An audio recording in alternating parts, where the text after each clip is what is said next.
Hey there, guys, and welcome back to another week of World War II, number 62, November 2nd, 1940. Mussolini plays Hitler like a fiddle, the invasion of Greece. Don't really know much about the context of Mussolini actually being able to play Hitler, but I guess we'll see. I mean, not like he has much choice. The Italians are pretty incompetent elsewhere, so kind of has to use Hitler to get Greece, don't he? They can't do it themselves, can they? Anyways, let's dive in. I don't know what words I'm saying. They did what? What, Uh, what about Egypt? Okay. November 2nd, 1940. Although Italian leader Benito Mussolini has said to his German ally that he has no designs on Greece until after taking Egypt, that is not the case. For this week, Italy invades Greece. Another one, Mussolini. Real smart idea there. I'm Indy Nidell. This is World War. Like, why? Like, let's think about it strategically, though. Tactically. The Allies have the Suez. They could potentially reinforce Greece should you invade them. You know what would be a smart idea? Sending those troops that are going to be used for the invasion of Greece down into Africa to take Egypt, and thus also the Suez, so that you can start locking down the Mediterranean a bit better. Right? You still won't have Gibraltar, but you at least will have cut off the Suez, man. Like, oh my God. War II. Last week, Adolf Hitler met with Vichy French and Spanish leaders to try and get them to join him in a coalition against Britain. It didn't work out how he wanted. Meanwhile, Italy was preparing to invade Greece, and as I said, that begins this week. Around 3 a.m. the morning of the 28th, the Italian ambassador to Greece issues an ultimatum. But it's basically a declaration of war since the Italians are crossing the border from Albania before it even expires, and the Greco-Italian War begins. The Italians hope that Bulgaria will also attack Italy wasn't even trying for a justification there. Like, oh my God. Greece. Now, different sources claim that Hitler does not know, or likely does know, that this was coming. Martin Gilbert says Hitler gets the news on the train to Florence to meet Mussolini the night of the 27th. John Keegan says that Hitler likely knew since his meeting back on the 4th with Mussolini. Either way, Hitler is not happy, thinking this attack a strategic error, and that moving on Crete or Alexandria would have made more sense. Italian General Sebastiano Both of those ideas, yeah, would have made more sense. I'm agreeing. I'm not going to say that because that could get clipped out of context. Not gonna. I agree with the statement. That could still. Attacking Egypt or Crete first would have been the better idea. Praska leads 8 divisions in from Albania. They attack in 3 lines, the main one in center. Now, General Alexandros Papagos, Greek commander-in-chief, has not deployed near the border because he didn't want to provoke the Italians. He plans on using 8 divisions as well, but he's leaving 4 divisions in Thrace and eastern Macedonia in case the Bulgarians do also attack. His line of defense is from Lake Prespa and then along the river Tiamis to the coast. He does not have tanks or anti-tank guns, nor much in the way of modern aircraft. The weather the first few days is terrible, though, and denies the Italians any air support. This might not be the best time of the year for an attack. Italian troops advanced in a heavy downpour. They did not get far. It had already rained solidly for 2 days. Torrential streams and rivers washed away bridges, and the Greeks, well aware of the attack, which had been an open secret in Rome, blew up others. Unpaved roads became virtually impassable in the thick mud. The Battle of Pindus begins the 28th.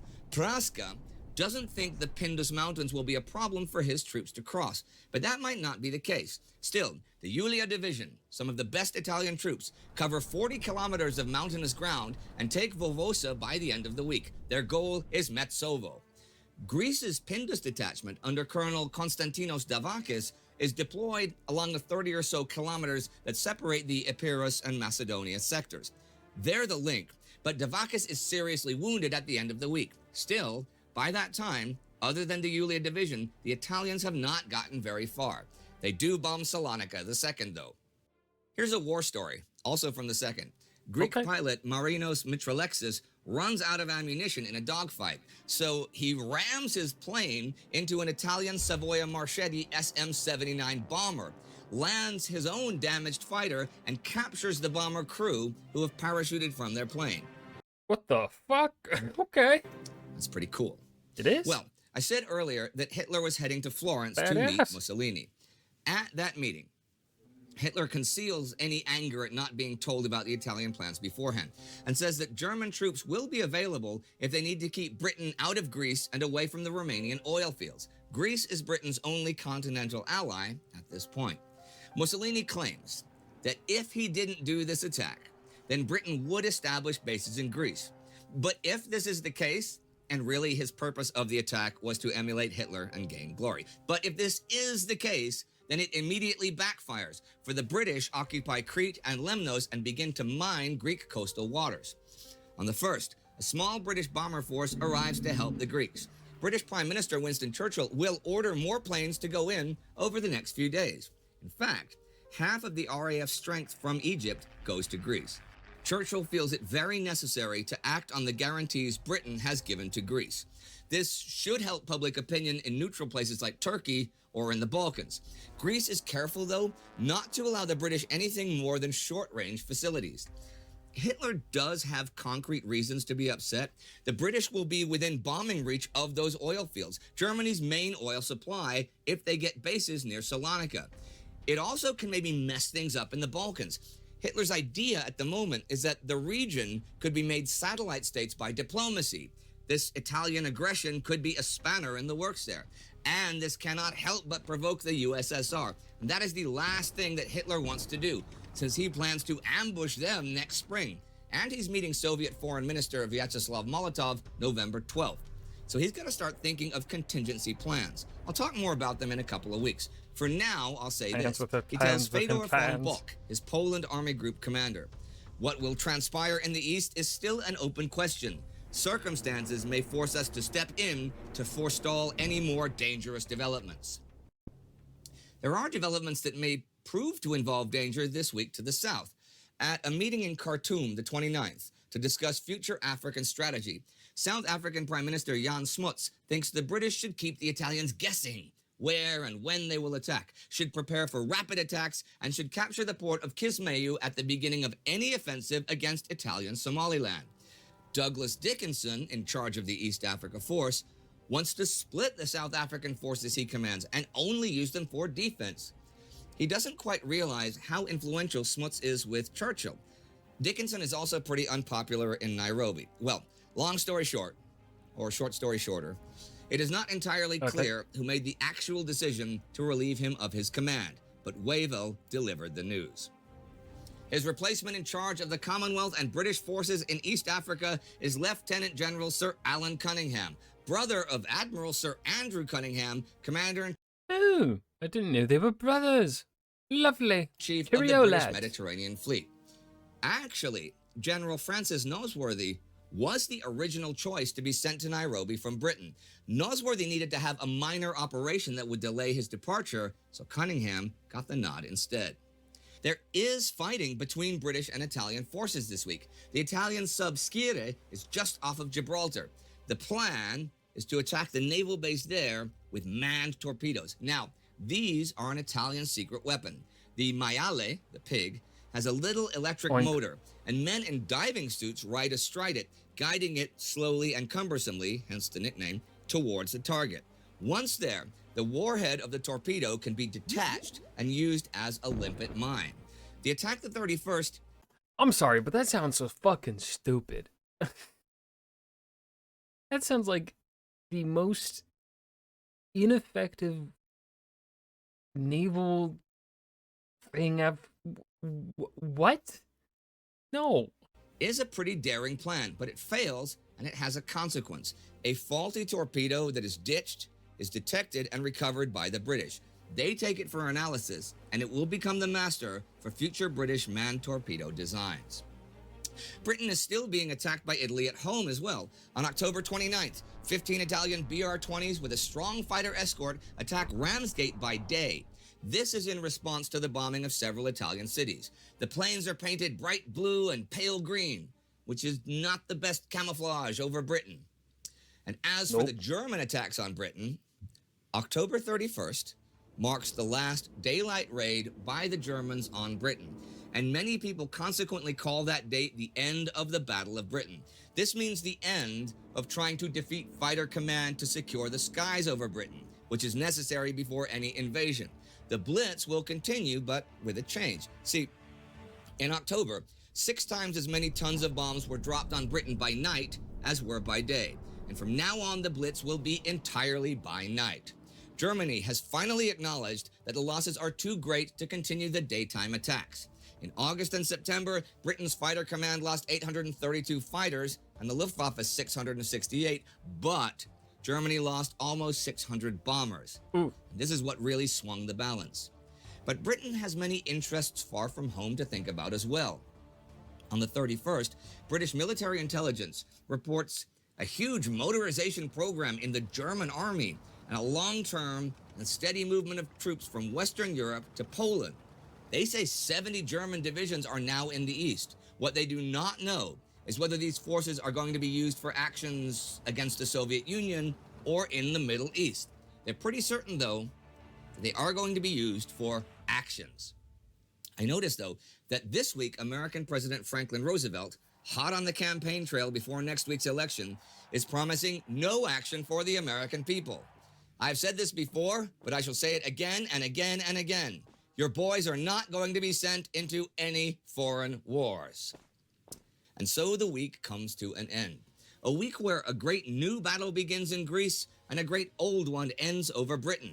Plans are debated in Khartoum and an Italian secret weapon attacks at Gibraltar. The end of the Battle of Britain. I think I'll end today with 2 quotes from John Keegan about that. It had been a heroic episode. The few deserved their epitaph. Some 2,500 young pilots had alone been responsible for preserving Britain from invasion. The majority were citizens, but significant numbers were Canadians, Australians, New Zealanders, and South Africans. A few were aliens, Irishmen and Americans, and a vital minority were refugees, Czechs and Poles. The latter, who formed 5% of the few, were responsible for 15% of the losses claimed to have been inflicted on the Luftwaffe. Nice. And this. Nice. The victory of the few was narrow. Had Hitler and Goering been privy to the extent of their success during the height of the battle, when a quarter of Fighter Command's pilots became casualties, they undoubtedly would have surpassed their effort. Had they done so, the Luftwaffe might then have made itself the first air force to achieve a decisive victory in combat as an independent strategic arm. See, now there's the information I've been wanting in regards to the actual, I guess, success, not success of Germany's air operations over Britain for these last few weeks.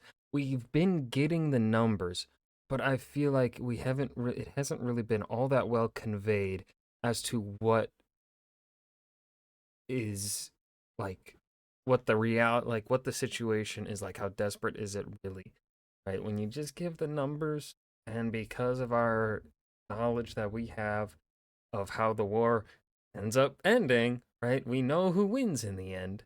Spoilers. Just being told the numbers doesn't really get it across that this was a very strenuous situation. However, now we are getting the information, I feel. I don't remember any information like this in the few weeks leading up to it, or at least it wasn't conveyed, I feel, effectively enough to really convince me what the situation was like for Britain during the height of the Luftwaffe bombing and whatever. So, but to get this now, that was really interesting that actually Luftwaffe was actually very close to being successful.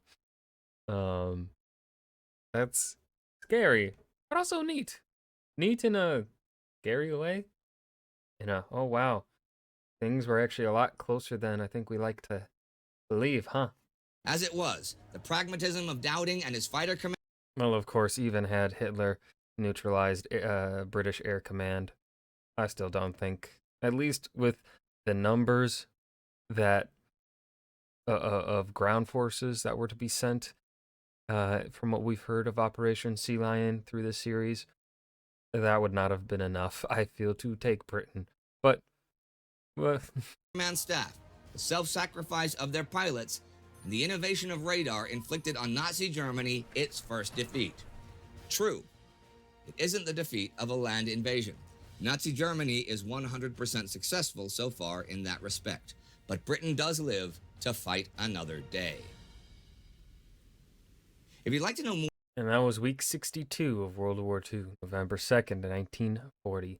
Mussolini plays Hitler like a fiddle, the invasion of Greece.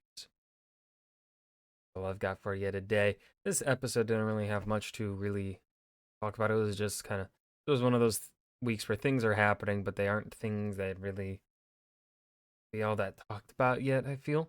So, yeah. Hope you guys enjoyed. Remember to hit that like button and subscribe for more. And I will see you guys in the next video. Peace.